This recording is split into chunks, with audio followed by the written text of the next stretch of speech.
সময় সংবাদে প্রতিবেদন প্রচারের পর বরিশালের উজিরপুরে মায়ের দোয়া ডায়াগনস্টিক ল্যাব ও হাসপাতালে অভিযান চালিয়েছে উপজেলা প্রশাসন। এ সময় এমবিবিএস সনদ না থাকায় ডক্টর দাবিদার রেজাউল করিমকে 1 বছরের কারাদণ্ড দিয়েছেন ভ্রাম্যমাণ আদালত।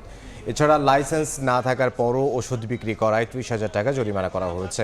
দীর্ঘদিন ধরে সব ধরনের চিকিৎসা চালিয়ে আসছেন ডক্টর দাবিদার রেজাউল করিম। গড়েছেন প্যাথোলজিক্যাল ল্যাব ও হাসপাতাল। অভিযোগ আছে তার অপচিকিৎসার শিকার হয়েছেন বহু রোগী। অর্থ হাতিয়ে নেওয়ার পাশাপাশি নার্স ও রোগীদের যৌন হয়রানির অভিযোগও রয়েছে তার বিরুদ্ধে। এ নিয়ে গত 21 এপ্রিল অনুসন্ধানী প্রতিবেদন প্রচার করে সময় সংবাদ। এরই প্রেক্ষিতে দুপুরে উজিরপুর উপজেলার সহকারী কমিশনার মাইনুল ইসলাম খানের নেতৃত্বে অভিযান পরিচালনা করা হয়।